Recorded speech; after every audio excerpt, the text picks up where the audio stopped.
Welcome back, party people. It's your boy Jeff steering the ship today, here with my good friend Lakan. Say hi, Lakan. It's also ya boy. All right. Well, on that note, today we're doing something a little different again.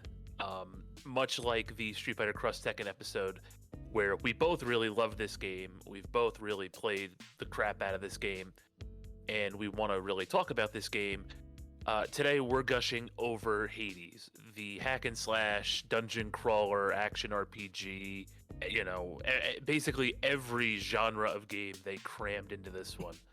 So I'm really excited about this. Lakan, I know you're really excited about this. You put me onto this way back when, and I'm super thrilled. I really enjoyed this. I hope you feel the same. Oh yeah, absolutely. And I think you mentioned it before in a couple episodes prior, how this game essentially is like your bar, right, of like the quality of like a roguelike or a rogue-lite game, right? Yeah, and you know what? It's also kind of gotten to the point where it's the bar of quality, period, right? Mm-hmm. Because there are so many different genres, but because it's just such a well-made game that when you play other games and you're like, well, geez, Hades did X, Y, and Z so much better just because so much of what this game does is top-notch. It's exceptional. Between the game itself, the gameplay, the blending of genres, the quality of life things you have available to you, the actual like gameplay system itself, the artwork, the music, the control scheme, I mean the engine, everything comes together into this really well-made game that can hold its own against even the very best that have come out in gaming history, right? Yeah. So for me, I'm thrilled to be able to sit here and give it its flowers and talk about just how much I love this game. And I know, again, you feel the same. So this will be a lot of fun. Let's talk a little bit about Supergiant. That's the company that made this game. And then we'll get into Hades, right? Yeah, let's go. So Supergiant was developed by... Wait, hold on. Leave it in. Yes. Leave it all in. Yes, there's Leave it in. This is the problem when I have to read from stuff. Like, it's so many times where I fuck up and I just hear the snarky "leave it in" from you. This is like one of the few times I get to fucking say it. I know, because I'm not used to reading from stuff. I'm just used to going off the cuff here. Yeah. You're the one that likes all this stuff. I so like writing notes down, and I did a bunch of research for this episode. I'm so proud of myself. I know you did, so I have to give you. I gotta do it for you here. Okay, so Supergiant, formed by Amir Rao and Gavin Simon back in 2009. I don't blame them for what they did. So they were both working on the Command and Conquer series for EA, and then they said screw it. They both quit, moved into the same house, and started working on a new game together. Along the way, they hired musician Darren Korb for the music and audio work.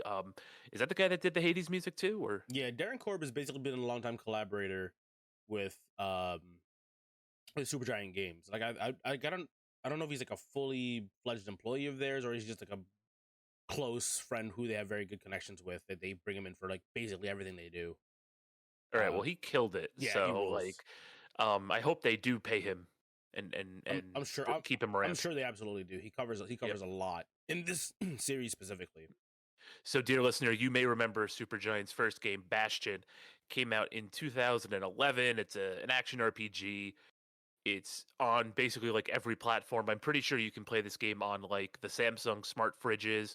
You can play it on basically any sort of device that can play games. But it's a really sweet game. I haven't played it. I've always wanted to. I just never pulled the trigger for some reason, and I'm kind of kicking myself in the ass for that. Shame. But now realizing, like putting two and two together and realizing that they were the guys that made Bastion, maybe I will finally do it. Yeah, so like Bastion came out, I remember on Xbox Live, I think was when I first saw it. Yeah, and it was the like, Xbox Live Arcade. Yeah, so and it was like 1,200 points, I think, or yeah, 1,200 points to like get it. Like you could get it for free essentially, right? That's how it was. I think that's how the Xbox Arcade used to work, right? They used to have like a point system. Like, oh no, that was how they used to call the currency. They had No, it was Microsoft Points. Remember, it used to have to. It took me a second to process. Like, what were the points? I was like, what? I was like, oh, Y- duh. You have to fucking buy points on a card Yeah, instead of you just had to calling it buy currency. points.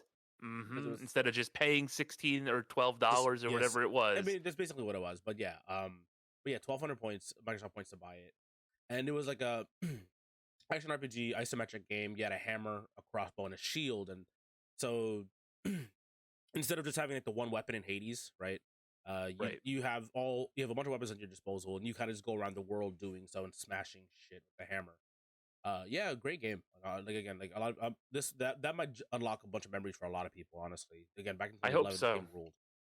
Yeah, I mean, it always seemed like a cool game, and I believe it won a lot of awards Oh the yeah, year it came out. yeah, it did. And I would really love to play that one day. Maybe this is the sign, right? The divine sign from above. No pun intended, I guess, Yeah, I because mean of what we're talking about here. this game is still out on PS4, on the Vita, on the Switch. Yeah, they ported it over. Yeah, it was available for everything. Xbox Yep. 360, Xbox One. Yeah, it's still available. You can easily get this one. Yep. So after Bastion, they came out with Pyre. It's a 3-on-3. You know, Oh, you're missing one. what are you missing? So after Bastion, they actually went out to make Transistor in 2014. Oh, Yeah, I don't know if you played this one. Did you play this one? nope. Okay, so let me talk a little bit about this one. So Transistor, also isometric game, and you have a sword named the Transistor. You play the main character, Red, this like singer with pretty red hair, and it's a lot. It's kind of in the same speed of like Bastion, where you're not running around doing everything necessarily, but you walk around with a giant sword, and it has a mix of live combat and frozen planning mode, which is kind of like when you watch like an anime, like they slow down the world, and so they basically Zawado and plan their moves out, Huh. and you like use your abilities in that like slowdown time, and then basically like boom, the game goes back to real time and plays out the turn you prepped in the slowdown time. And it was basically like a linear story, but very very good game, very good music as well for that one. I do remember this game. I remember seeing this everywhere too. This is another one of those where, I don't think it has the availability of Bastion, but I do recall seeing this, this cover art in quite a few places. Yeah, this game I ended up buying it for Switch. I was a little bit late. I was a little bit late into this game because I bought Bastion forever ago, and then this game I think I remember seeing and I just never pulled the trigger on it. I ended up retroactively coming back to this one after buying Hades and looking up their history and then seeing, oh shit, they did Bastion. Oh, they made another game back in 2014. Okay, cool. Let me check this out. And yeah, a lot slower than Hades, but very cool game. And I would recommend see if you can get your hands on this one. Sure.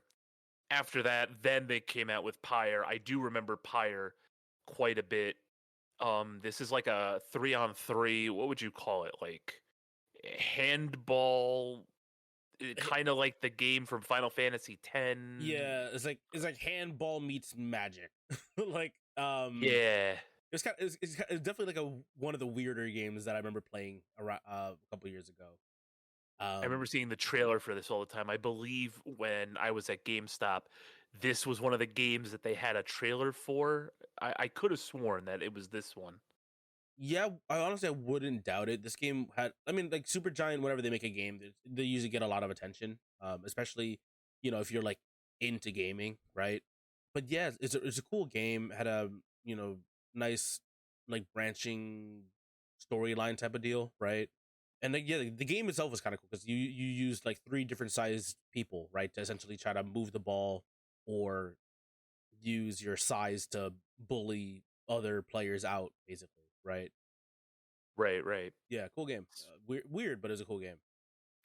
So, and then they decided to make a game that was easy to pick up and put down, had a great story that they could tell post release, and then they kind of just settled into this rogue-like genre, and then Hades came out. Like they everything kind of cooked together, and this game came out, Hades, and thank God. Honestly, like I cannot talk about this game enough. I mean, it is really a perfect blend of everything that you have listed here. So it is a hack and slash, but if you play it like a typical hack and slash, you're gonna get absolutely destroyed, right? Yeah. It plays like an action RPG, but if you play it like a traditional action RPG, you're gonna get wrecked. A dungeon crawler, There's some bullet hell elements, and yeah, you're right. There are some visual novel elements and some relationship building. There's sort of a city builder element to it too, when you get all the different currencies to build up your home base here. And all of that kind of fits into this roguelite packaging, right? Into this roguelite tin, and the end result is Hades. Yeah, and it's funny because I remember doing the marketing of this game, like when the trailer came out, they used the like it was, I don't know if it was a tagline, but it was like a godlike roguelike. And I was like, it's a roguelite. After like the game it came out, I was like, it's a roguelite. You are upgrading your character. You don't start from zero again. Right, every single time. But it's fine. I'll let it slide because the game rules ass. It's so Right. good. And the pun is fun. Yeah, The pun is a funny I was thing. like, it's a good play on words. I let it slide. I always enjoy a good pun. Mhm. But yeah, like so it's a roguelite versus a roguelike. But yeah, this game, oh my god, this game came out. What was it? September 17, 2020. This game took over my life for a while when this game Yep. came out. So in Hades, you are Zagreus, the son of Hades, and the whole goal is to escape the underworld, right? So you are ripped from your mother, a mortal, as a child. You never met her, but like what you see glimpses of her, like he would see like visions of her, something like that. So he knows that the person that he was told was his mother wasn't really his mother, and so all his cousins and aunts and uncles, who happen to be the pantheon of all the other gods in the gods of Olympus, are there to help Zagreus as he tries to escape the underworld. Yeah, that's And basically the short of it, right? Just the game basically expands more and more with the more people you meet in the game, right? There's also so many like like regular people or people who are like people who are being punished in the underworld, right? You see them all on a regular. You get to explore stories of Greek mythology through them as well mhm, too. There's an all overarching encompassing web of everything, right? And the more times you play, the more times you win a run, the more times you die, even the story expands, and that's right. what's so amazing about this game for me. And what's really cool too is every time you go back to the hub world, right? There are different people available to you depending on the run that you just did, right? Yeah. So basically there are four different, I would guess you would call them worlds, right? Or four different levels that you would go through in the game. So you start right outside the doors of hell. Then you make your way up to another like fiery inferno ridden place, and then the third is kind of but not like a botanical gardens. I think that's more of the fourth, right? Would be sort of like the more like how would you call it, with more vegetation, things like that. But the gist is like you get the further up you get, it gets less of a hellscape and turns into more earthy, kind of like it looks more like earth, right? Yeah. And so among there are characters that you meet. So the first boss for the first world is Megara, right? So she's actually an antagonist, but also a love interest, right? Oh, yeah, absolutely. Yeah. Yeah. Yeah. Did we stumble upon something for you there? Best girl. Absolutely best girl. Okay, I don't know what it is, but something about the whip and that just her hating me. someone who can kill you, right? Something Right. awoke. It definitely awoke something in me. That's good. I'm happy to hear that. I It also doesn't help so that every character in this game is sexy. Like right. the dudes, Yeah. the chicks. It's like, why is everyone so hot in this game? Yeah, so like I put all of my resources into Aphrodite because I'm like, all Mm, right, well, I could probably like, you know, get there. And no, you can't. yeah. you can't romance Aphrodite. So I spent all these resources trying to romance people for naught. Uh, but basically, the gist of that is that if let's say you beat Megara and you send her back to the hub The world, hall, you'll yeah, be back to able the to hall. talk to her after. Yeah, and that If you come across Thanatos, who is I guess like the Grim Reaper, the yeah, embodiment of death, yeah. Let's say you talk to him, the next time you go back, he has a chance of showing up, right? mm, So I just thought like I thought that was really cool that every time every run is different, and every time that you did something, whether you died or whether you won or whatever happened, every time you went back there, it was worth taking a lap around just to see who was available to you to talk to, and kind of push this story forward. yeah. It's one of those things that they kind of did to kind of like ease the pain of like losing a run, right? Because it's like, okay, Right. well now I have something to look forward to when I go back to the hall. So it's kind of it makes the process of dying in I mean, that's the point of a roguelike, right? That you die, you play, die, repeat, right? But in Correct. this case, it almost kind of like, oh, sweet, at least I have something to go back to now. You don't feel that same level of frustration. Right, for sure. But it also gives you it doesn't make it so that you have to talk to these people if you're salty, like if you die to Hades Hmm. or if you die to some like BS, right? You could just run right back in and just start playing again, Yeah, right? absolutely. So, what's not? Yeah, like again, it's nice that you can play the game if you want to. If you care about the story and all that other stuff, then yeah, absolutely go out, talk to everybody you can, and do so. If you don't care about it, and you just want to play a really good hack and slash action RPG game, roguelike, yeah, just do so. It's perfectly fine. You'd be remiss though to not at least dig into the story. Also because when you build relationships with these characters, you unlock items within the game, right? Yeah, so you get the he essentially has like a display case right at the beginning of every level, uh, including his own weapon room, right? Zagreus' weapon room, Hmm. and you each one of those little trinkets or whatever, right, gives you a small buff or like a bonus, right? Right. Some sort of a buff, right? like Skelly's That you tooth could gives you bring a with you. free revive, right? Hmm. At what is it, like 75% health or something like that, 50% Something health. like that, yeah. And or if you have Cerberus's collar, right? I think you have extra health. I think it You was. get more health. Yeah. And depending on which god you're dealing with or which person you're dealing with, they give you kind of like bonuses relating to their personality essentially in this game, right? Hmm. So yeah, you kind of want to talk to everybody at least and get like to the first level like of the heart meter essentially, right? Hmm. You'll see like a little lock, right, or like a little gift. I think it was like next to their heart. Basically, talk to them once, give them a gift, and you get the trinket from them. So speaking of all those trinkets, I know there's a lot of that within the development of Hades. So why don't you talk a little bit about that, and then we can get back into the actual game itself, because there's quite a bit of work that they put into this game, and it's worth shouting out. Yeah, absolutely. Initially, when they were developing this game, oh, actually, real quick thing. I'm gonna say thank you to that guy Glenn and No Clip. You probably know of No Clip on YouTube and that guy Glenn as well on YouTube. They've No Clip essentially does like gaming documentaries, and that guy Glenn as well did like a short video essay on this game. Essay.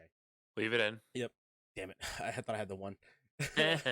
But they have a large amount of info just collected. It was easy for me to pick up on this game as well. While I was also like looking into like a couple articles, just gathering information for the like who is Supergiant Games and the development process of Hades. And honestly, if you were like an early in on this game, you actually kind of know about the development of Hades because they were very very open with the player base.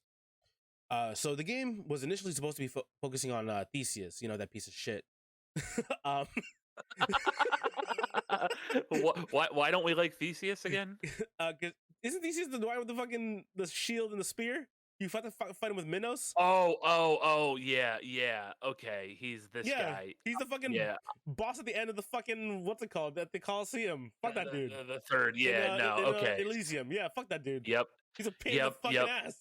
I forgot his name. No, yeah. If this game was about this guy, I would just run into the fire every single time, and I would just let him die every single day. To be fair, like his like they made him such like a good like. God, I can't wait to beat your head in the enemy, right? Like, It is my favorite thing to do to kill this motherfucker. like, and it's just because he's just like a cocky kind of like hero essentially, like a Coliseum warrior, right? That's his whole thing. So I know for me, he kind of represented like that that first sort of major difficult challenge that you clear, because like once you get past Theseus, and you had all your death defiance and you had basically everything set, you were in a really good position to beat Hades. But I remember him being a real sticking point, right? And in a lot of roguelikes, you get that point where you're kind of stuck, right? And for me, it was Theseus. I'm sure for a lot of people, it was Theseus. It wasn't so much about the Asterius, right? The Minotaur that you fight alongside him. Yeah. So when I could finally beat him, and I could beat him without dying, like I knew I was getting better at the game, right? Mm-hmm. So that's kind of what Theseus represented to me. He's also like the first character that you fight where you have to kind of like think for a minute, because even though the shield enemies in the in Elysium prior to him, you can still kind of like hit through the shield. With him, there's not much of that. Like you have to hit him from behind or wait for him to make an attack and counterattack. Yeah. So he's like the first boss, the first difficult enemy that you have to kind of like stop and think about what you're doing. Yeah, you can't just turn your brain off on him, basically. Right. And so I think for me, and I'm sure for a lot of other people, he kind of represented that first pinnacle fight, right? And then like of course obviously Hades is his own difficult fight, but for me, he was kind of like the first fight that made me kind of like stop and get stuck on for a prolonged period of time. All in all, basically to say fuck Theseus, I'm happy he's not the main character. Please continue. Okay, so it was gonna be focused on Theseus navigating the labyrinth of Minos, right? The whole Minotaur. That's the Minotaur, right? It was even supposed to be called Minos. Like I think they were just referring to it as Minos in early development, but they couldn't get him to work as a main character comfortably with the gameplay and the storytelling. Mostly because he's an asshole. Because he's an asshole, exactly. That's why. He's just a pompous prick. Dickhead. But the thing is, like, yeah, like, it's because Theseus also has like a very well documented story behind him, right? That's kind of like, I think that's probably what it came down to, where like, unless you're doing something kind of like think about it, like God of War did it, right? Where they made a new character essentially, or like Kratos was new, right? They basically made a new character to like fight all the other gods, because they couldn't just be like, oh yeah, and by the way, like, fucking Hermes, by the way, killed a bunch of gods. It's like, he didn't do that. You can't just retcon the entirety of like their of like the Greek gods and all that stuff. You know what I mean?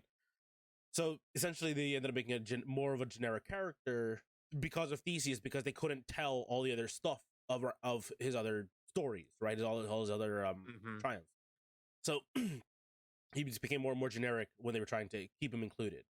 At the time, Greg Kasavin, one of the people who were in charge of the helping and in charge of the game, was reading several different translations of the Iliad and the Odyssey, and found reference to Zagreus. Zagreus is an existing character in the Greek myths, right? His history is a little bit light. In some translations, he's hypothesized to be the son of Hades and Persephone, but apparently somewhere along the line, in terms of like the storytelling and the translations, and there's whole people who are smarter than me doing all the studying and translation of the stuff, who they say he's the son of Zeus and Persephone.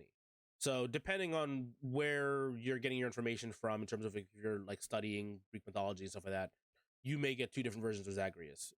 But there's also not a lot of stories told about him, because apparently the ancient Greeks, they feared Hades, so they wouldn't talk much about him or his offspring. So this lack of information on Zagreus, again, like a relatively, seldom named in Greek myths, kind of worked to be, you know, a main character of like a more original story. Like just a kind of like a cool way to kind of get into making this new guy, right? Get away from Theseus, who again, aside from being an asshole, has a lot of lore around him, essentially. Piece of shit. Yeah. So away from somebody who has a lot of lore, established storylines around him already, you can kind of play around with a new, with a different name, with a much more open kind of, you know, free reign to kind of mess with the story. Gen Z is the art director of this game. She made some Oh yeah, that's funny. really cool artists. Like I've because of this game, I ended up looking up a lot of her, just like her other stuff. You know what I mean? If you're like a fan of art, just check it out, honestly. And then of course she's been in charge as well of like other art projects as well beforehand as well. I just said as well a lot there. And I think she's also in charge.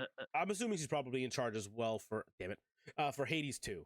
Her style, I hope so. Is yeah, like her art style is so sick. I really like her style, and of course she's got help with other people, but like she's the art director overall, so she's the one who gets to choose, you know, kind of choose and decide how the game wants to look eventually overall, right? She made some decisions to portray the gods as like different races, right? Like I didn't and it's one of those things I didn't even realize it, right? Like I didn't realize like, you know, like Athena's like oh yeah, they made Athena a black woman, right? And like same with like yeah, and like Hermes is like Asian like looking, yeah, right? It's like I didn't same even, with like Artemis. yeah, like I didn't even like realize it initially when I was looking at it. I was like, oh shit, yeah, and I was like, okay, cool, that, you know, it's fine because it's one of those things where it kind of just played in. The game is so damn enveloping, right? So you kind of just like get sucked into it. Yeah, sure, I'm down, whatever. But like, what's even cooler than all of that is that she made all of them sexy. yes, they're all attractive people. Yeah, like shocker, all the gods are attractive people. Yeah, I remember like I have a question actually here for you. Is Dionysus the first god you meet?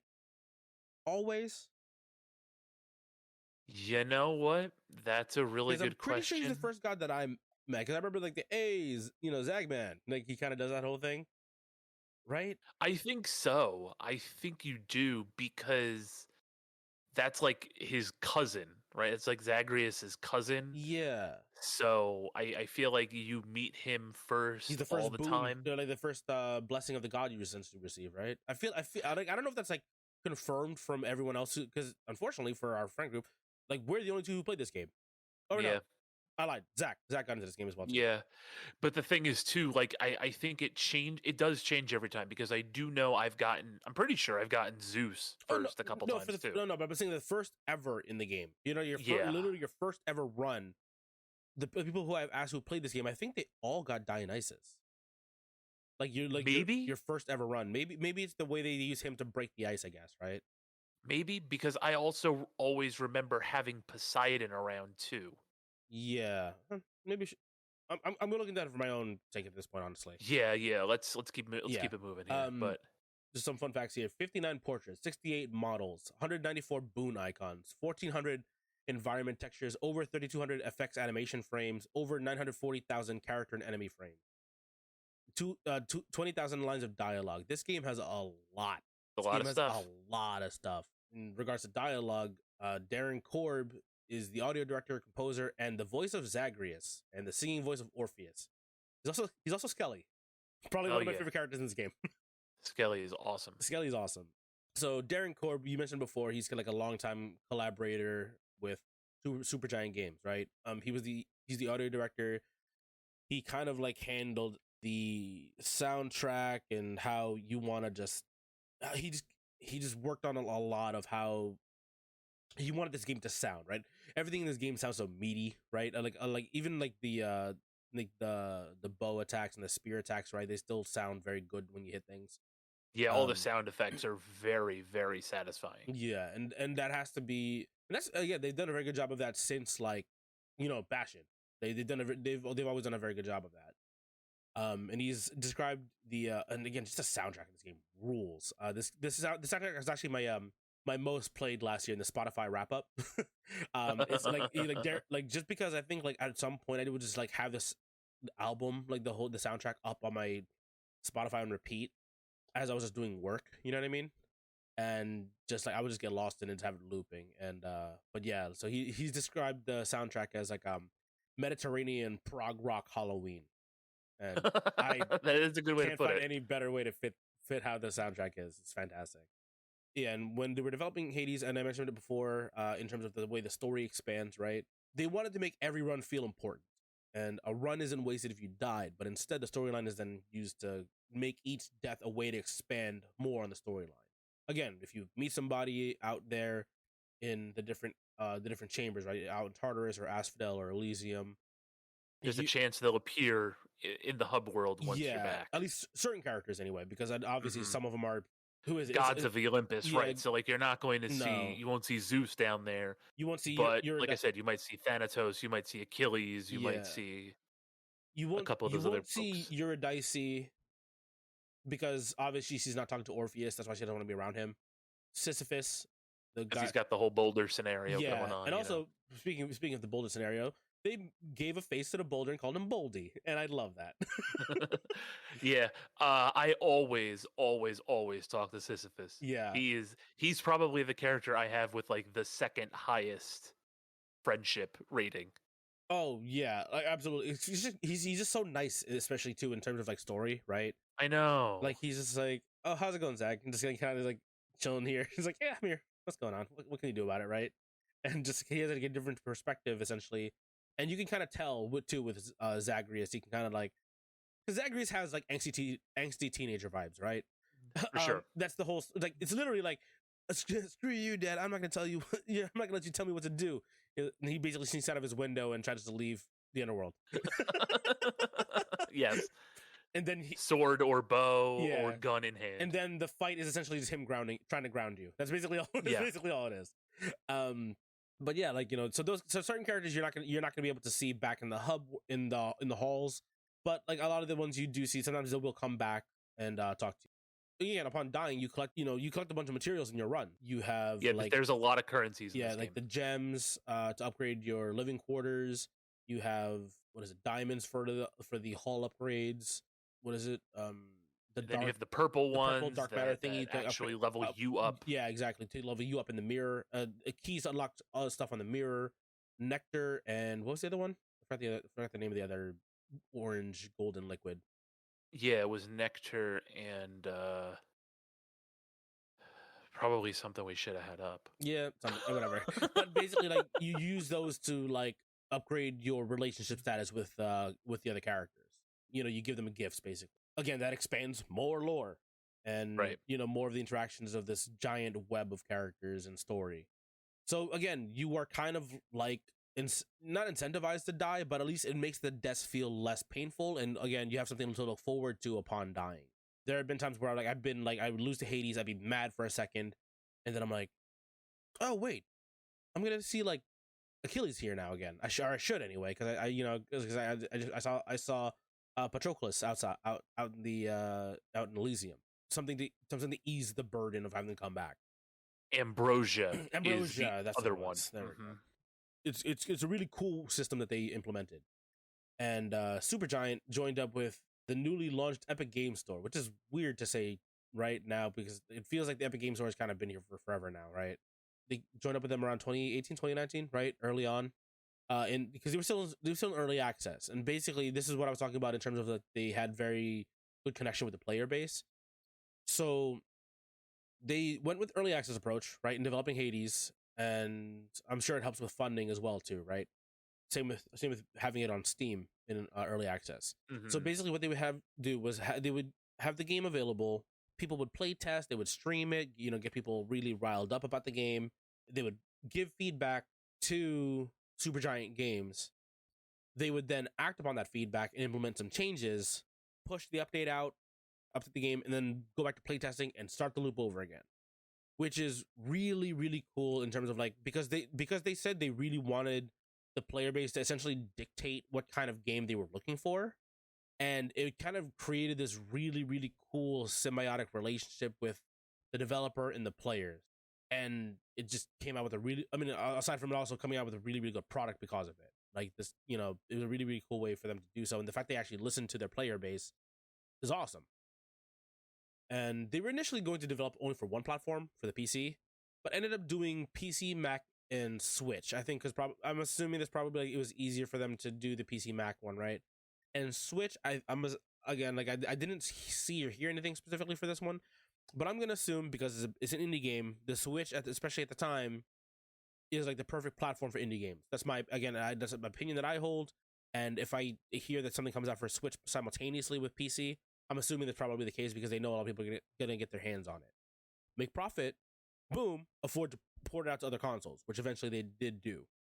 Yeah, this also turned into one of those it's available on everything kind of games, and rightfully so. But I agree, this is like the perfect Switch game. I haven't played it on PC. I just feel like Oh, you only the got it on Switch. Okay, gotcha. Yeah, no, I've had it on Switch the whole time I bought it on because PC. I don't know, it just kind of felt like perfect, and it's gonna take a lot for me to try to play this, even on like keyboard and mouse or with like a normal controller, I guess if you want to call it that, because man, it's just so good on Switch. That is fair. For me, I have played it on mouse and keyboard. It does help with certain things like using the bow or the gun. Right. I can see that. Because like you can dash away while still aiming in the direction you want to, right? Because that's the issue with the bow and the gun. If you're on controller, you have to dash the direction you're aiming at. So unless you can flick super quickly between shots, it's kind of annoying, right? Yeah, I guess that's a good point. I guess that's the end of like my development notes for Hades, and now we're just gonna go ahead and gush about why this game rules. Yeah. I mean, God, what can I say? What else can I possibly say? I mean, just the journey itself is incredible, right? As you go through all of these awesome locales, like I said, you start in Tartarus, right? You start right outside of the base world. It's like a dungeon, right? It's kind of like a kind of grim, like it's catacombsy kind of feel. A lot of gray, a lot of green. Yeah, and then you basically go to hell in Asphodel. It's kind of like hell. Lots of liquid hot magma, right? If you want to get your Dr. Evil on. Yeah. And you even get to ride. What is it? You cross the river, right? The lava river. You cross the lava river. Yep, with your old boy. What's his face? Oh God, Charon. Karen. I think it's Karen. That's unfortunate. Yeah, I think it's. I know, it's so sad, right? Which I think is funny because Karen also the name of the concierge from the Continental, John Wick. Yep. Everything relates back to John Wick. Everything is John Wick. Hades is a John Wick game. Exactly. Anyway, so like you go from like dark and dingy to bright hell, and then you go to Elysium, which is what I was talking about, right? Yeah. Like the botanical gardens, kind of heavily forested area. There's lots of greens. There's lots of nature, right? It's just such a deep contrast. And then lastly, you get to the Temple Sticks. You get to Hades, and it's like you can kind of feel that anticipation. And then you go outside. You're at the precipice of completing your journey. It's just you, Hades, and like snow around you, and that's it. And these hands. And it's just yeah. It's just everything about it is awesome. And then kind of as when you finally clear the game, that first feeling, you've cleared it now, right? Like you finally cleared the game? I finally cleared the game. I was gonna say it's funny. I don't like using the term finally, but okay, excuse me. Well, because you're the one that got me into it. You're the one that had this shit on like pre-release or whatever. Yeah, day one. I was a day one guy. Yeah. Yeah, and I cleared it multiple times. I don't mean to, brag or anything, but I cleared it multiple times with multiple different weapons before you cleared it once. Yeah. So we were in the group chat. I think Zach had also gotten the game, right? Yeah. And they were talking. We were kind of like gushing about like I think Zach had his first clear. I think it was. Yeah. And I remember you also said when you had your first clear, and then I basically said like, oh, I haven't beat the game yet. I should probably get back to it. Kind of like offhandedly. I was like, I'll get back to it eventually. Right. And then you and Zach both like jumped on that. Like, what do you mean you haven't beat the game yet? You're the guy who played it day one. I was like, right. Yeah, I got distracted. And then, To be fair, you did have a lot of other things going on there. yeah. So like I started a new job around that time when this game came out, of September 2020, right? I started a new job recently before that, and also a bunch of games came out around the same time. Um, like literally the day before this masterpiece Hades game comes out, another masterpiece comes out, Spelunky 2. Like we talked about Spelunky 1, right? Spelunky 2 just basically expands more, adds a couple more extra mechanics and new levels and secret windy passageways and stuff. Like, Spelunky rules. So that came out the day before, and so did this other game, BPM came out, which is kind of like, it's a rhythm shooter, it's a rhythm FPS. So like it's kind of like you shoot on the beat, you reload on the beat, you dash on the beat, and it's kind of like a Binding of Isaac but first person basically. And like those who came out the day before, it's one of those things where it's like, okay, I'm gonna play Hades first, I guess, because this is one I was really excited for, and then like in the midst of me losing 17 hours straight to this game, right? I was like, okay, I'm gonna try Spelunky, and then Spelunky 2 would have me for like, I don't know, another 18 hours straight, right? When I get home from work, I just go turn on my computer, start playing. Oh, it's noon. Okay, time to go to sleep. I would just wake up, work, repeat. Come home, play video games, go to sleep, repeat. And then same thing with BPM. Like I got distracted. That's basically what happened. And then, and especially around that time, like 2020 September, I was in the depths of playing like a bunch of battle royales, right? Like Apex was having like a nice resurgence around that time. Spellbreak came out in September as well, which was really popular for a bit. And of course, COD with the boys, so like I there was just so much going on that I couldn't like. It's one of those things I forgot that I haven't even beat the game yet. Basically. Oh, and by the way, you were in the midst of a worldwide pandemic. Yeah, exactly. So like that was a thing too. Yeah, so you're worrying about that. As well. And for me, like it was I think it was a little easier for me to kind of play it. Number one, because it was on Switch, so I could just sit on the couch and play it right while we're just hanging out at home watching TV or whatever. Yeah, it probably would have been nice for me to get on Switch as well. Yeah. Also, I wasn't a part of the Battle Royale contingent. So you didn't have it was easier 9 hours for sucked me. away from you every day. Right, exactly. I didn't just hate Q every fucking hour playing the same game over and over again, dying to repetitive shit. Just kidding. I mean, I did. Theseus. But anyway. I'm just gonna shit on Theseus until the end of time. Fuck that dude. I know. It's just gonna be. We talk about how much we hate Theseus for 2 hours. Yeah, but it's so gonna be so random because like Theseus is like, there's all the different stories of like Theseus, right? It's just like, but for us, the only attachment we have to him now is that he's a piece of shit, stopping us from fucking enjoying this goddamn game. It's his fault that he takes a death defiance from me before I have to get Hades. Every run. Yep. Mm-hmm. You know what? After we get off this, I'm gonna go kill him again. I'm honestly, I think I'm just gonna kill him and then go back to base. Don't even care about. Don't even care about fighting Asterius. I'm just gonna murder Theseus and that's it. Yeah, no, that's it. I'm just gonna kill Theseus and just go back to base. Yeah, no, absolutely. That's perfectly fair. I don't blame you at all for just wanting to beat this man's face in. So throughout the game you get the boons, right? Let me just finish that whole thing. I beat the game recently. Like we're talking like a month ago. Yeah.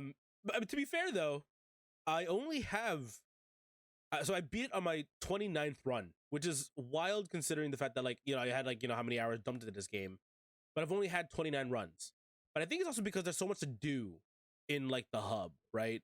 Yeah. Like I spend a lot of time like talking to everybody, reading all of the journal entries essentially for like all the enemies, all the characters, trying to talk to everybody, gift everyone stuff. So I spent a lot of time in this game, but I had only played the game technically 29 times.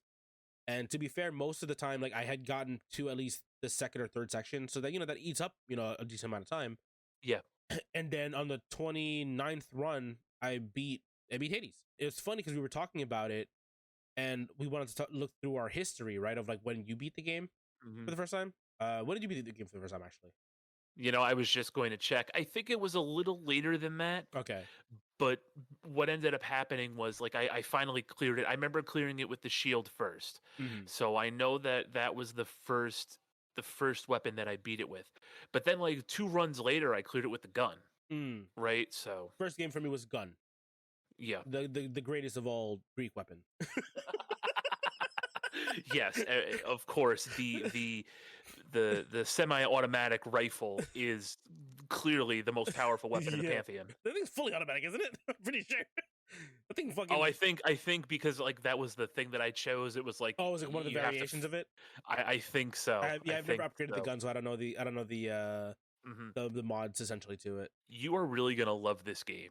Like once you beat it a few more times because of all the lore that pops out at the end and all the different customization options. We should also probably mention that there are multiple. What makes this game so replayable is that there are multiple weapons that you can use to get your way out of hell, right? Yeah, yeah. So you have a shield, basically you're Captain America. Yeah, and from my understanding, from a lot of people who have I watched a lot of streamers play this game. A lot of them got their first win with the shield, because the shield does have a Right. nice little benefit to it. Is that when you're charging, like the charge ability, the attack with it, the dash thing, it blocks.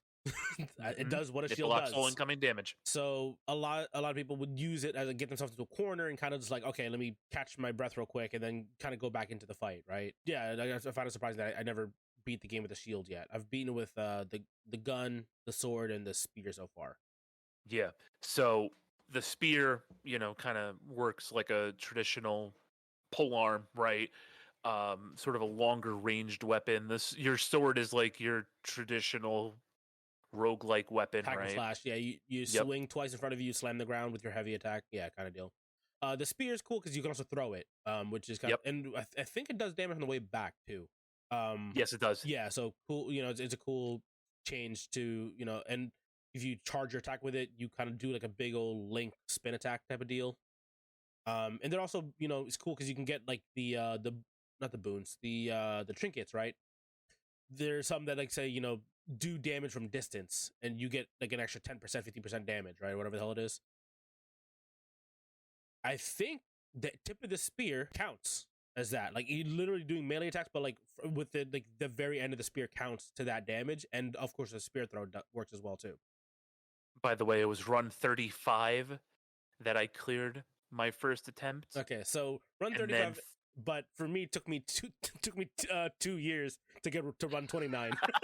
That's the issue. Right. But then run 39, I beat it with the gun, and then run let's see, 43 I did it again with the shield, and then run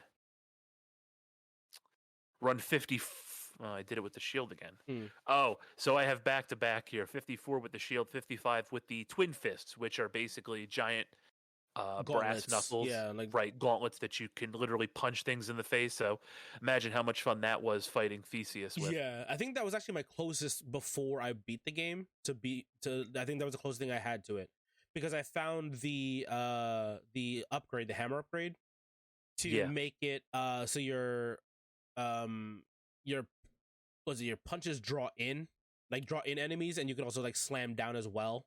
Mm-hmm. Like, so it was like, it basically was kind of like not breaking the game, but it was like you would pull enemies in, stun them with your heavy attack, and then push them away with your heavy attack again. You know what I mean? Like it's like dash heavy pulls them in, and then regular heavy smashes the ground, pushes them away. So I found a way to kind of like cheese my way through most of the game, except for the bosses, obviously, right? And then it got to Hades, and I still got my ass beat. Right. No, I've been there. And then because I'm just looking at all my old stuff. God, there are so many. I've only had 35 runs, and I've beaten the game 3 times already. So yeah. I'm pretty happy with that. Yeah, get fucked. Look at you. No, I was gonna say so many of these runs ended by the champions, slain by the champions of Elysium, slain by the champions of Elysium, blah blah blah. I always kind of find it funny though, because we only take issue with Theseus because the Minotaur is perfectly fine. He's kind of chill, right? He's kind of like a dude bro. He's just like you can find him by himself in one of the rooms, right? Mm-hmm. And he's like yeah. And I always run into and he's kind of just like, let's get this workout in. Just like let's fight real quick as a workout. Sure. And like, okay, are you gonna be are you gonna see me again in like 3 rooms? Like, I hope not. And he still shows up again. I was like, come on, man, we just did this. I don't want to fight you anymore. And especially because obviously the whole point is I think the strat. I mean, this is what I've been doing anyways. Beat Asterius first and then fight Theseus, right? That's always what I do. Okay. Especially if I run into him first, because then he's weakened. Yeah. So he comes back with a little bit less health, right? Yeah. So I just kill him, and then that's that. Yeah. So again, Asterius we're cool with. Theseus, go fuck yourself. Yep. Exactly. Let's see here. Oh, duh. The music rules in this game. Like I mentioned it before, right? But the music is so good. Darren Korb really outdid himself here. Yeah, he did. So he actually said, I was watching a video. Again, no clip. Thank you again for the large collection of information from your gaming documentaries. He said that he had to change his style into something a bit harder. So like I actually ended up looking up his 2 bands he's in. And one's like an indie acoustic group, and the other one's like a more like a traditional indie rock, like with a full setup, right? Kind of again like kind of like more rock stuff, not really like because this has like prog rock metal style stuff to it. You know what I mean?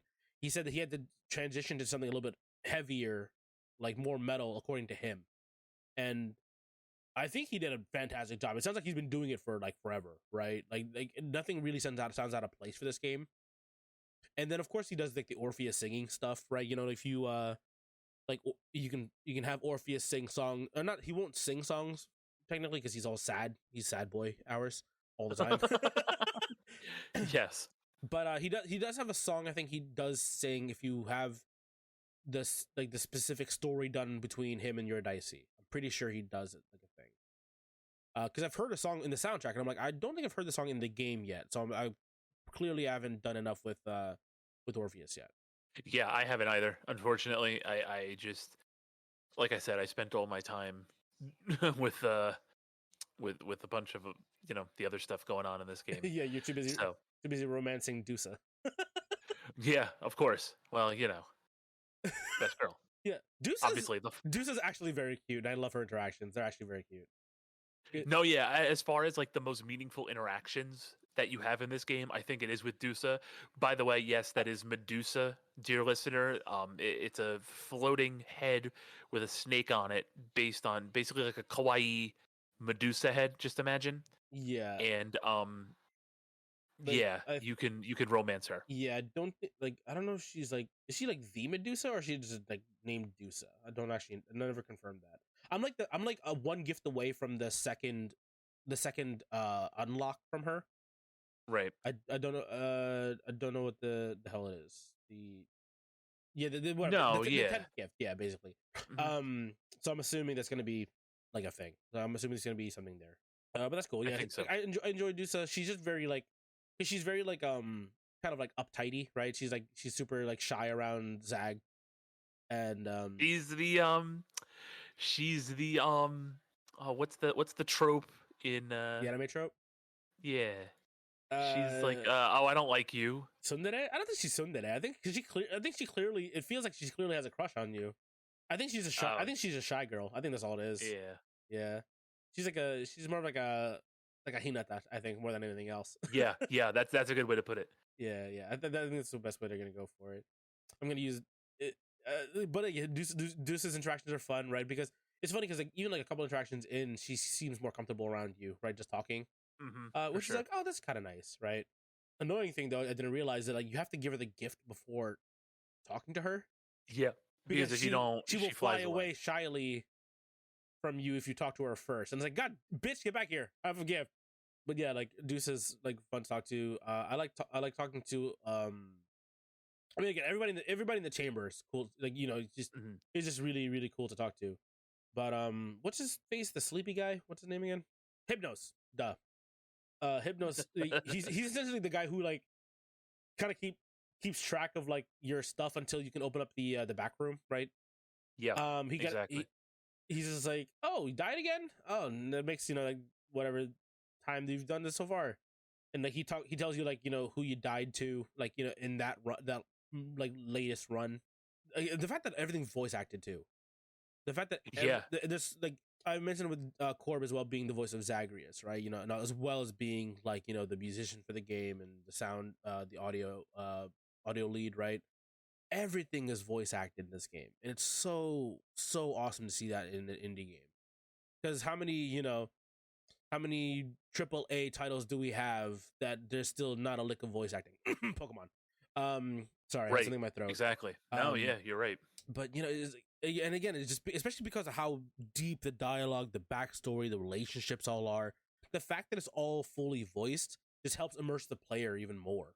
Like that's kind of like one of the reasons why. Like again, I played this game for how many hours? I only had 29 runs, but I spent that many hours in the game. It's like, yeah, because I'm fucking talking to everyone. Like there's so much to get out of this game. Yeah, it's just this unmatched level of polish, right? And you can tell how dedicated the development team was to this game. And it shows. It shows every single time you run through something, whether it's the 100th time you've seen it or it's the first time you've seen it. It all feels special. It all feels like it never got to the point where I was mocking it, right? Or I was like, oh, here we go again. I got to go through this again. Everything kind of feels. Except for Theseus. Like, well, yeah, but still. But everybody like, else, I'm like, okay, fine. Yeah, everybody else is fine. Yeah. I mean, so. No, go ahead. No, I'm going to take it somewhere else. So please let me know if you have any last thoughts here. So I mentioned it before with like the character designs. Obviously, is also a fantastic point. Gen Z did a very good job of just leading the team on how to make these characters so like visually striking and diverse. You know what I mean? Not even in the sense of like racially diverse, right? Just like it doesn't just look like every face and then you change the hair color on them. Like no, everyone is very, very visually like different. Like Dionysus is like dark olive skinned and ripped and like classically handsome, right? And then Poseidon looks like older because he has the long beard and kind of has like a more age in his face type of deal, right? Hermes, like looks Asian, but like his character design, like the design of like the fact that his sprite looks like he's in motion already, like, it makes sense. These little touches just make so much sense for like the characters of the game. And it's funny because like I watched a couple like playthroughs of the game, especially early on, and one of the people I was watching the playthrough is a bisexual. Like they're bisexual, and like and all I could see in their chat was buy panic. Just every time anybody showed up on screen, and I was like, yeah, every character in this game is hot. Yeah. So I'm just kind of looking through here. I'm looking through all my records and all the things that I've used in the past. Whose boons did you end up using the most? So that's the thing. I haven't even unlocked the back room yet, so I can't even tell. I don't think I. Oh, right? That's in the back rooms, right? Yeah. Yeah, I can't even tell that stuff yet. Oh well, I mean, take your best shot then. Like, who are your favorites to use? My favorites to go to are usually, let's see, probably Athena and Ares. Okay. That's because I like the Athena shield or the ability to reflect stuff. Yes. And Ares was cool because I liked leaving the blades when I would dash. Yep. So that was exactly mine. I didn't care about Doom. And this is just for me recalling how I personally play the game. Which again, play the game however you like. That's the whole point of it. That's the whole point of the different character boons, right? But like if I'm just thinking about like how I regularly pick up stuff, like or if I see the character's boon icon on the door, like oh, go into this room, you're gonna get Aphrodite. Go into this room, you're gonna get fucking nectar. I'm like, okay, I'm gonna go Aphrodite. You know what I mean? Exactly. I'd rather have a boon more often than not than anything else. Especially for me, it was always Athena because I loved the reflect on dash. Yes, right? Yeah, that is reflect very on dash. I always thought was great. Ares, I always liked because I did like Doom. I did like, especially when I was using something like the gun or the bow. So you could get the rapid fire damage, and then the dooms would proc too. Yeah, and like so, I always thought that was really great. Especially early on in time, trying to learn a roguelike hack and slash type of game, you just assume damage is king. You know what I mean? Like a lot, especially early on, and then a lot of people fall. Like this is just like kind of like a cursory understanding from my end, anyway. Right, for people who have gotten into action roguelike games, right? A lot of people will assume damage is king because if I can kill them before they hit me, the better. And then there's usually a hard swing to the opposite direction where everyone plays very defensively. Our friend Zach, right? He lives and dies by the shield. He said it in our group chat. Like he basically uses the shield for most of his runs. To be fair, also Same here. a very safe way to get to reliably get to the deeper part of the game, because the shield is in fact safer to use. Mm-hmm. And then once you start kind of understanding the game system more, you start branching out to other stuff, right? Like for me, my first win, I had Dionysus's like the drunkard, right? I Yeah. had him on my regular attack. So every attack that I would hit, I would stack up to like 5 or 7 times, whatever. They do less damage to me. And then I also had Demeter's chill call. Like, so the call is I don't think we ever mentioned that actually. But No, we didn't. The call is a like a spell, I guess, right? Like it's like a throwable spell essentially. Yeah. Which goes in and just damages, it seeks out an enemy basically. Right. And while that happens, you can also have like, oh, while this call is stuck inside of an enemy, essentially think of it, I try to think of it as like a flying homing dagger, right? And while you're talking about, this is the cast. No, the cast so for me, yeah, I'm looking at it now, right? Yeah, So sorry, that's cast. actually what I was going to tell you that I used all the time is the cast. It's basically like this throwable object that can either get lodged into enemies that comes back to you when you kill them, or in the case of certain abilities, lingers on the field and returns to you when they're done. So for Demeter, the ice goddess, right? It creates that gem crystal thing that is Yeah. annoying to fight against, but instead it's on your side, and it Right. inflicts chill on things, which slows them down, Mhm. which is awesome. The call Is is the like a giga ultimate, version of that. it's like the right? ultimate, right? Yeah, basically it's like a giga version of that. Artemis, And hands down. Artemis for me, hands mhm, down. So Artemis is one. She should. If you use the call with Artemis's thing, you shoot out a fuck ton of homing arrows on all enemies, yep, basically on the it's field. pretty sweet. The other one that I like is Ares, the giant spinning blade thing. Oh yeah, that basically just covers the entire map, basically, right? Yep. Yeah, also very Mhm. good. Zeus is Yeah. pretty useful as well too, kind of like as a get out of dodge one, right? You just run and lightning just strikes you everywhere, right? Is that just no? That's Poseidon. Poseidon's the one that speeds you up and you run around, right? I believe so. I don't know, because the only ones I ever used were Demeter's, Ares, or Artemis's. To be honest with you, No, that's because fair. they're all just completely busted. But I think that's also one of the fun things, right? And one of the things that I always look for in game design is when everything's busted. Like, it just makes the game that much more fun. Yeah. Luckily, you can't abuse these skills, but it makes the game that much more fun when you have these things in your back pocket. I think the one I should really start using more is Aphrodite, right? The weak or the what is her thing? The Yeah, charm, hers is right? like the charm. It's basically like weakening. Is weakening, right? Yeah, Wait, you basically weaken them. so wait, so what's Dionysus's one? Oh no, it's damage over time. Dionysus is like the drunk one, so they move slower, I want to say. Oh, no. Damage over time. So wait, hold on. So Dionysus, let's see here. Dionysus is hangover. Hangover. So it's damage over time. Okay, yeah. So Aphrodite and that's what it was. I had Aphrodite's hers causes weak, so that's what it was. They deal less damage. They're more susceptible to damage, right? It depends on which one you get. Depends on the thing. Oh yeah, here we go. So reduces damage affected enemies due by 30%. Okay, there we go. So yeah. Or make them more susceptible to damage. Yeah, so I had hers, I think, on I want to say my special for the gun, which that one I also got the hammer modifier for that one to make it a rocket, which made it even easier to, like, instead of shooting into the air and hopefully it falls down in time for enemies to still be in the area, it would basically shoot like a fast rocket out, and it would immediately hit everyone in the area with weak, which was very useful. And also because I had the chill thing on me, that's actually why I was able to kite out Hades basically the entire time during the last fight, right? Yeah. No, the gun is really good at that. I had three chills, which slowed him down super hard. I had weak on him on a regular basis because I was just spamming the rockets, and I would have hangover on Hades all the time too. And basically, whenever he would like do that like weird triple like shockwave thing, dodge when the ring hits, comes out to you.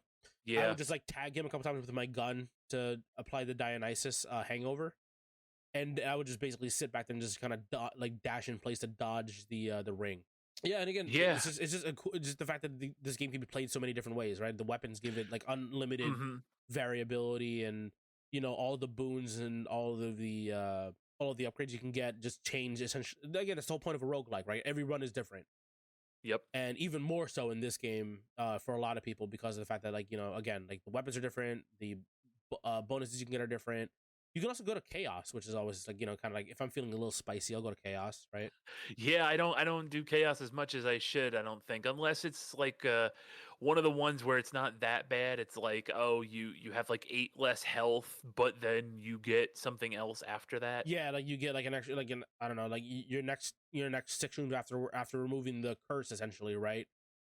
You'll get an extra boost in damage or some shit. I don't, or you Right. lose health for now, but if you clear the next 3 rooms, you get a bigger increase in health, something like that. I don't know, whatever Yeah, that or is. like here's the one, like, oh, for the next 3 or 4 encounters, every time you use cast, you take damage. So it's just like, all right, I just won't use cast, especially in the early game. That's Yeah, free because if you don't have a cast upgrade, you basically just have this little projectile that does a modicum of damage. yeah. Like, There's no okay, I'm real not point in using you it spamming anyway. it. Yeah, exactly. Yep, I might as well you know, just take it and get the benefit. Also, even what's it called, going to Karen, right? You go to the shop, you could buy like temporary upgrades. So, the next 3 rooms. Here's Yeah. this. It's like, oh, sick. And those are super. Like obviously it's like I think that they also spread them out just enough where it's like you don't have to worry about getting it too much, so it makes the run too easy, right? Yeah, I like that. But it's also like the fact that you can also buy the stuff like to give yourself a nice little buff right before going into like the next level or whatever. Hopefully it lasts long enough to get through the boss fight. Even what's it called? Even speaking of the boss fights, right? Early on. So the first fight outside of what's it called? Tartarus, right? You fight Meg, right? Which Jesus, her voice actress is I love her voice in this game. Again, awoken something in me. But I remember Clearly. I remember the first time I found her other sisters, Electo, Yeah, I that think her was name fun. was, That was super interesting. and Tisiphone, who's like just murder. Yeah, um she's got some stuff going on there. yeah, but like those fights are cool. Even those fights, right? They give you a little bit of variety. It's awesome. Yep. Like I said, it's like when you never know what to expect. So like the first time you see that, it's like, okay, I know I'm ready to fight Megara, right? Like I know kind of what to do. And then it's this other character who's just different enough, right, from Meg to make the fight all that different. And I loved the curveballs. I loved sort of when those things would pop up. Again, it's just another step in the right direction for this game. It's something else that they do right, and it's something else that makes it super memorable, right? And you can tell that that was very methodical and that was very planned out because there's just so much love behind this game that you would even think to have something like that unexpectedly pop up in this game, right? Yeah. Oh, here you go. Avalon Penrose is the name of the voice actress who did There you go. Meg's voice. Avalon, fantastic job. Thank you very much. Yeah. Um, Everybody, really, like yeah, everybody in everybody in this this game, yeah, did fantastic. incredible. What is it? Tisiphone and Electo, right? So they have like different fight patterns. So it's basically like how they is similar-ish enough. The timings are different. Different abilities to worry about. Yeah, again, it changes stuff. Even like what's it called? Like the Thanatos. I remember finding Thanatos for the first time, and that was like a kind of it's almost like a mini game within the level, right? Yeah. Um, so basically, he kind of challenges you to like who can kill the most shit in this chamber, basically. And his whole thing is like you see like a little timer ticking down above enemies' heads and shit. And because it was the first time I remember the first time I fought him, I didn't know if there's like a punishment. And I see Grim Reaper looking character. I'm like, Oh, do I just I don't want die? to fuck Do with I this just guy. die if I lose this challenge? Like so like I made sure that I like stole every kill that was gonna get it from him, kind of deal. No, he just gives you like a little bonus. Like, okay, cool, see it. And I think like there's definitely like a weird sexual tension between him and Zagreus. I feel like. Well, yeah, he's the other romance Yeah, option. exactly. So there's that. And then, by the way, if you lose the challenge to him, he kind of just like talk, Laughs at you. he kind of just like talk shit to you. It's like I expected Mm-hmm. more, and like that's rude. And then just It's like, go be on okay, your way. Like that was like, unnecessary. Okay, fine, like whatever. fuck you too, pal. See Shit. you jerk. But like, call me, Right, right. Like depending on if you want to go down that route, yeah. Yeah. And then you most likely will see him as well in the hall afterwards, I believe. Yeah, you generally like always see him. Like if in there. Achilles is not in the hall, you'll probably find Thanatos. Yep. That's kind of like the two who kind of trade out. I remember even seeing Meg talking to Dusa, and I thought that was kind of a cute interaction. Yeah, well, they're apparently like best buddies. Yeah, which I had no idea. Yeah, that's again just the fact that there's so much story in this game. Yeah, it is. I kind of wish Skelly talked to more really people. Incredible. Yeah, I know. He didn't have to be trapped in there forever. Just for us to beat up on him as we're testing out our weapons. Basically, he's literally in there for the button check. That's literally what Skelly's there for. Yep. It's like, come on, man, hang out with me, buddy. I feel bad. Poor Skelly. Did you do all the Eurydice stuff with her and Orpheus? No, I haven't done a lot of that stuff. No. I don't know, for whatever reason, I just didn't. I just didn't do it. Mm. Have you? I mean, you can talk about that for a little bit. I've gotten a couple done now because like he's essentially Orpheus is like, please send her a message for me. He just says that a bunch of times, right? Or if you see her, please let her know I'm thinking of her or whatever the hell. Simp. Yeah, like come on, man, have some fucking dignity here. But like it's cool because every time I come into her room, she's kind of singing along. It's so pretty, right? But I've gotten a couple things from her now. I'm assuming I just have to, you have to get. Unfortunately, you have to get lucky to find her, right? You can look on the symbol of the boat, right, to which one brings you to her. But it's like I remember a lot of times I would find her early on. I didn't have a ambrosia to give to her to push the dialogue along, and I was like, shit. Yeah, like God damn I know. I hate that because I'm too busy trying to romance Meg. Yep. I'm sure. I don't just something about her, man. I don't know what the hell it is. Oh, fucking Karen. I just like the fact that he just does nothing but groan at you, but for some reason Zagreus understands everything he says. Right. Have you tried to take his gold? Yes, I did.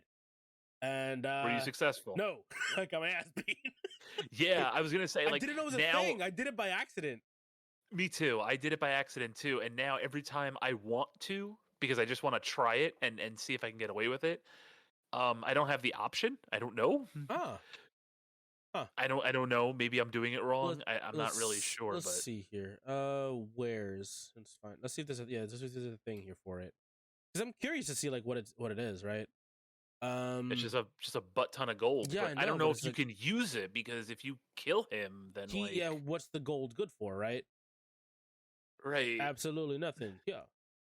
Let's see. I don't see anything. Combat. Here we go. A sack of 300 Karen's obol randomly appears behind him under. Oh, it's only under some circumstances. It's not all the time. Yeah, same. It only appears at shops midway through biomes and not the ones preceding the boss. Oh, okay. So it's the one halfway through every level. Yeah. Okay.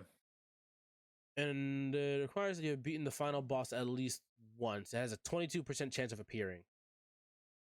If you steal the sack, he'll send Zagreus into a room with an Erebus filled with his treasures and 4 tall golden jars, initiating a fight. Let's see.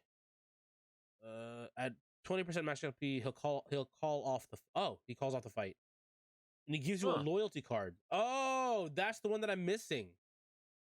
That's the the last artifact that I have to get. Okay, gotcha. Today we learned. There you go. And you also get to keep the 300 gold obol that you borrowed from him, quote unquote borrowed. The gold, yeah. yeah. Okay, cool. I didn't know that. Okay, got it. I was wondering what you get after the fight. That's what I was wondering about. There we go. Now we learned. There we go. So I guess I'm gonna go fight Karen. Karen's gonna catch his hand soon then. Yeah, I'm like chomping at the bit here. I'm ready to go. I'm ready to play this game. Yeah. Anything else you want to talk about so we can go play Hades? Yeah, I mean, again, I think we covered a lot.